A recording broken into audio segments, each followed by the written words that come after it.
침체에 빠졌던 무안공항이 비상을 준비하고 있습니다. 11년 만에 목포와 무안공항 직통도로가 개통돼 이용객들의 접근성이 크게 높아졌습니다. 부산항에 이어 물동량 처리 2위를 기록하고 있는 광양항이 국내선 처음으로 운송 전 과정을 자동화하는 스마트 항만 구축 사업으로 세계적 항만으로 도약할 기회를 맞았습니다. 한국에너지공과대학 캔텍이 오는 3월 드디어 개교합니다. 첫 신입생 모집부터 돌풍을 일으키면서 관심이 집중되고 있습니다.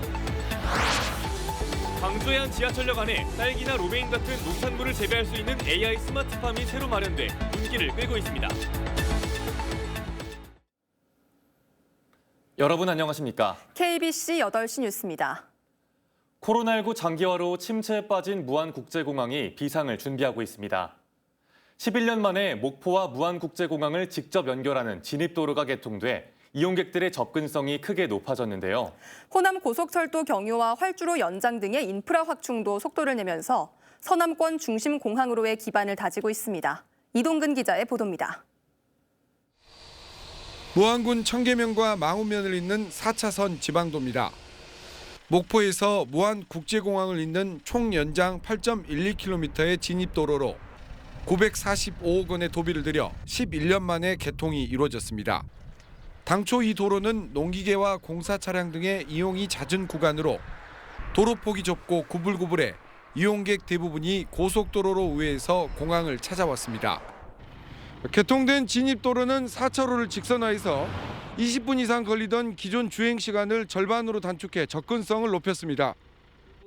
조성 중인 항공특화산업단지와도 연결돼 물류 수송 비용 절감으로 산단 활성화의 중심축 역할도 하게 됩니다. 호남고속철도 2단계 공사가 순조롭게 진행되고 있어 2025년에는 지방 14개 공항 중 최초로 공항과 철도가 연결됩니다. 유럽과 미주 노선 등 중장거리 국제선 취항을 위한 활주로 연장도 국가 사업에 반영돼 추진이 시작됐습니다. 열악한 공항시설 개선을 위해 청사 확장과 편의시설, 주차장 확충 등도 이루어집니다. 진입도로와 호남고속철도 2단계, 활주로 연장, 편의시설 확충으로 국제선이 띄울 수 있는 면모를 갖추고 저희들은 최대한 국제선을 띄울 수 있도록 앞으로 노력하겠습니다. 무안국제공항이 동북아의 허브공항으로 도약을 위한 나래를 펼치고 있습니다. KBC 이동근입니다. 부산항에 이어 물동량 처리 2위를 기록하고 있는 광양항이 세계적인 항만으로 도약할 기회를 맞았습니다. 국내선 처음으로 물류운송 전 과정을 자동화하는 스마트 항만 구축 사업이 본격적으로 시작됐습니다. 박승현 기자가 취재했습니다. 크레인 조종사들이 선박에서 컨테이너 화물을 내리는 데 한창입니다. 앞으로는 25m 높이에서 하루 8시간 동안 일하는 조종사가 사라지고 크레인이 자동으로 화물을 올리고 내릴 수 있게 됩니다. 국내에서는 처음으로 광양항 전 영역을 완전 자동화하는 사업이 올해부터 추진됩니다. 올해부터 2026년까지 약 7천억 원이 투입되어서 컨테이너 수송부터 선박의 수송까지 모든 것을 자동화하는 사업이 되겠습니다. 개항 24년이 된 광양항의 물동량 정체가 갈수록 심해지면서 새로운 돌파구로 스마트 항만을 선택했습니다. 선박과 화물, 장비, 작업자를 인터넷으로 연결하고 물류 처리를 완전 자동화해 생산성을 크게 높인다는 계획입니다. 장기적으로는 수소 공임항 구축 등을 통해서 광양항을 탄소 중립 정책에 부합하는 그러한 친환경 항만으로 거듭날 수 있도록 적극 지원할 계획입니다. 2026년부터 무인 자동화 시스템을 운영할 광양항. 세계적인 항만인 네덜란드 노트르담과 미국 롱비치와도 어깨를 나란히 할 날이 머지않았습니다. KBC 박승현입니다. 교육기관을 중심으로 코로나19 확산이 이어지고 있습니다. 광주광역시는 1월 들어 어린이집 원아와 유치원생 50명, 초등학생 83명이 확진되는 등 교육시설 중심의 확산세가 잇따르고 있다며 관내 어린이집과 유치원에 코로나19 자가 진단 키트를 지급하기로 했습니다. 전남에선 오미크론 변이가 확인된 목포의 장례식장과 병원발, 무안의 초등학교발 집단 감염이 확산되고 있습니다. 한편 오늘 광주는 71명, 전남은 63명이 추가 확진됐습니다.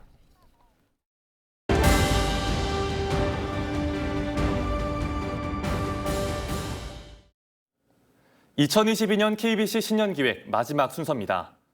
미래 에너지 분야 인재를 키워낼 한국에너지공과대학 켄텍이 오는 3월 드디어 개교합니다. 문재인 정부 국정과제로 출발했지만 특혜 논란 등 많은 어려움을 겪기도 했는데요. 첫 신입생 모집부터 돌풍을 일으키면서 관심이 집중되고 있습니다. 임소영 기자의 보도입니다. 빛가람 혁신도시 40만 제곱미터 부지에 들어선 한국에너지공과대학 건물입니다. 지상 4층, 지하 1층, 개교 초기 행정동과 강의실로 쓰일 핵심 시설로 현재 내외부 마무리 공사가 한창입니다. 테니스장과 농구장 등 각종 운동시설과 조경공사가 동시에 진행되면서 86% 공정률을 보이고 있고 진입도로도 최근 개설됐습니다. 대학 본부와 강의동 등 핵심 시설은 이달 말까지 공사를 마치고 임시 사용 승인을 받게 됩니다. 다음 달엔 현재 외부에 있는 대학 행정부서가 입주하고 본격적인 입학과 학사 준비가 속도를 냅니다. 개교 전 진행 중인 첫 신입생 모집에선 예상을 뛰어넘는 돌풍을 일으키고 있습니다. 24대 1의 경쟁률을 기록한 수시 모집에 신입생 100명이 일찌감치 등록을 마쳤고 10명을 뽑는 정시 모집에는 무려 953명이 몰렸습니다. 교육과정 준비도 착착 진행되고 있습니다. 세계적인 혁신대학인 미국 미네르바 대학 교육과정이 도입돼 참여와 토론 중심 교육이 진행될 예정입니다. 대학원생들은 나주 혁신산단의 한전에너지신기술연구소를 실험과 연구실로 활용합니다. 기존의 공과대학에서 진행되던 교육 방식을 새롭게 지금 바꿔보는 노력을 하고 있는데요.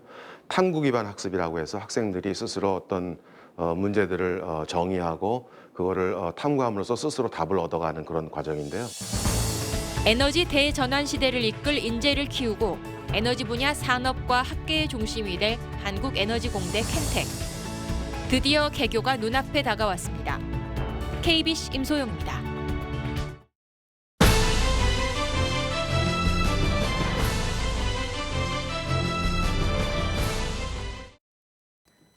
KBC 서울 방송센터에서 전해드리는 여의도 정가 소식입니다. 첫 소식입니다. 더불어민주당과 국민의힘 선대위 특보 임명장이 각각 정의당과 민주당 당원들에게 발송되는 등 임명장 남발 논란이 커지고 있습니다. 오승재 정의당 선대위 대변인은 국회 소통관에서 브리핑을 열고 정의당 천안시 지역위원장에게 이재명 민주당 대선 후보 명의로 된 특보 임명장이 발송된 것과 관련 개인정보는 어떻게 구했고 어떤 경위로 임명했는지 상식적으로 도저히 납득할 수 없다며 민주당에 해명과 사과를 촉구했습니다. 민주당 광주시당과 당원들도 최근 윤석열 국민의힘 대선 후보 명의로 된 특보 임명장이 문자 메시지 등을 통해 기초의원과 당원들에게 발송된 것과 관련해 선관위에 신고했습니다. 그동안 법정 토론회에 추가 토론 개최에 반대해왔던 윤석열 국민의힘 대선 후보가 토론 횟수를 더 늘려야 한다며 입장을 선회했습니다. 윤석열 후보는 여의도 당사에서 기자들과 만나 이재명 더불어민주당 후보와의 TV 토론과 관련해 법정 토론 3회 갖고는 부족하다며 신상 문제, 정책, 대장동 문제에 대한 검증 토론이 있어야 할 것이라고 강조했습니다. 윤석열 후보는 이준석 대표와의 갈등 봉합에 이어 홍준표 의원과의 만남을 추진하는 등 보수 진영 지지세 결집에 총력을 기울이고 있습니다.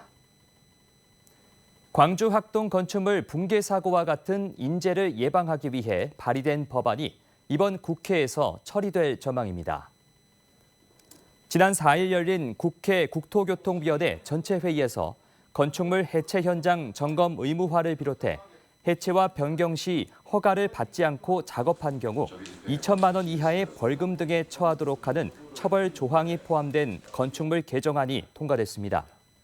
국토위가 관련 15개 법안들을 하나로 묶어 위원장 대안 법안으로 처리한 데다 여야 쟁점 법안이 아닌 만큼 법제사법위원회 심사를 거쳐 오는 11일 예정된 본회의 처리도 무난할 것으로 보입니다.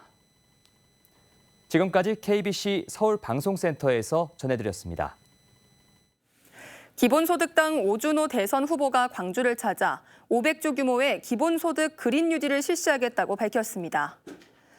오준호 후보는 오늘 광주시의회에서 기자회견을 열고 광주형 일자리 사업으로는 지속 가능한 지역 성장이 불가능하다며 국가가 직접 혁신 기업에 투자하고 배당을 받아 기본소득으로 지급하는 500조 원 규모의 기본소득 그린 뉴딜을 실시하겠다고 공약했습니다. 또 거대 양당 후보가 모두 전두환 씨를 옹호하는 발언으로 광주 시민에게 상처를 주었다며 자신이 대안이 되겠다고 덧붙였습니다. 광주 지역 아파트 분양가가 3.3제곱미터당 3천만 원을 웃도는 초고가 시대로 진입했습니다. 부동산 플랫폼 사랑방 부동산에 따르면 지난해 광주 시내 아파트 평균 분양가는 3.3제곱미터당 1,692만 원으로 2020년 평균 1,328만 원보다 360만 원 오른 것으로 나타났습니다. 지난해 최고 분양가는 3.3제곱미터당 3,384만 원인 남구 봉선동의 라펜트힐로 2014년 광주에서 처음 3.3제곱미터당 1,000만 원을 넘어선 지 7년 만에 3천만 원대 초고가 분양가 아파트가 등장했습니다. 광주광역시가 올해부터 주거 취약계층의 부동산 중개 수수료를 최대 30만 원까지 지원합니다. 지원 대상은 광주에 사는 국민 기초생활수급자와 차상위 계층, 한부모 가정, 중위소득 100% 이하 신혼부부로 지난 1일 이후 3억 원 이하 주택을 매매하거나 전월세 계약을 할 경우 발생하는 중개 수수료를 지원할 예정입니다.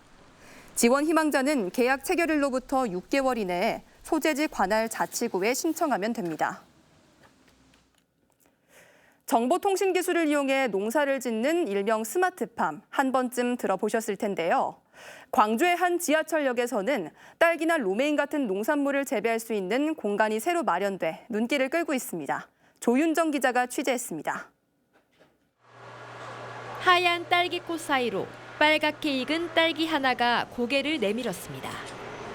수확을 기다리는 작은 딸기들이 가득한 이곳은 광주 지하철 금남로 4가역 안에 위치한 AI 스마트팜입니다. 300평 규모의 이곳 AI 스마트팜에서는 딸기뿐만 아니라 새싹 인삼과 로메인 등 다양한 농작물을 만나볼 수 있습니다.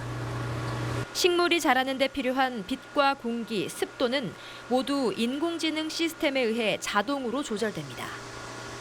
야외에서 재배한 식물과 달리 날씨 변화에 구애받지 않고 미세먼지와 같은 오염 물질로부터도 자유롭습니다. 작물이 자라는데 최적의 환경을 조성을 해주고 그리고 외부 오염원을 이제 원천적으로 차단을 해주기 때문에 그 친환경적으로 안전한 먹거리 생산이 가능하다는 이점이 있습니다. 오는 26일부터 모든 시민들에게 개방되며 원한다면 직접 농작물을 키울 수도 있습니다. 수확한 채소들을 바로 맛보고 요리할 수 있는 체험 공간 또한 역 안에 마련될 예정입니다.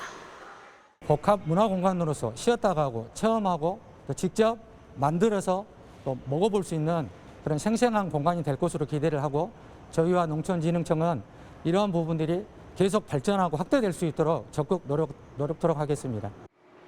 급변하는 농업 환경에 발맞춰 지하철역에 만들어진 스마트팜이 도심 속 힐링 공간으로 자리매김할 수 있을지 주목됩니다. KBC 조윤정입니다. 지난해 8월 탈레반 집권을 피해 한국 땅을 밟은 아프가니스탄 특별기여자 중 국내 취업, 진학이 확정된 이들이 처음으로 지역사회에 발을 내디뎠습니다. 법무부는 오늘 아프간 특별기여자 388명 중 7가구 20명이 임시생활시설인 여수해양경찰 교육원을 퇴소해 인천 소재 자동차 부품 제조업체 등 3개 업체에 취업하고 국내 대학원에 진학하기로 했다고 밝혔습니다. 나머지 특별 기여자들도 다음 달 중순까지 순차적으로 여수해양경찰 교육원에서 퇴소해 지역사회에 정착할 계획입니다.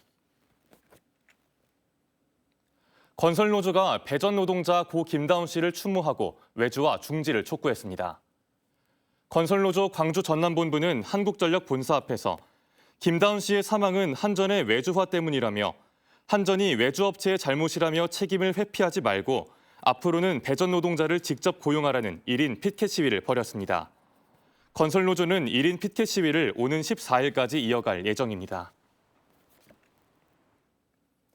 대한변호사협회가 평가한 우수 수사검사 10명에 광주지검 소속 검사가 전국에서 가장 많은 4명이 선정됐습니다. 대한변협은 도덕성, 절차 진행의 공정성 등을 평가해 광주지검 이혜미, 목포지청 백지은, 순천지청 이진순, 해남지청 장민수 검사를 우수 수사검사로 선정했습니다. 10명이 선정된 대한변협의 우수 공판검사에는 광주지검 소속 고승우 검사가 이름을 올렸습니다. 보성군이 세계 차 엑스포를 개최합니다. 보성군은 오는 4월 15일부터 21일까지 한국차문화공원에서 세계차 문화전과 차 품평대회, 다향예술대전 등 다채로운 내용으로 세계차 엑스포를 개최할 계획입니다. 또 티테라피와 차밭 힐링 트레킹, 차밭 캠핑 등 관광객 누구나 참여하는 체험형 행사도 열 예정입니다. 나주 모녀 사망 사건에서 유일하게 살아남은 아버지에게 살인죄 판결이 내려졌습니다.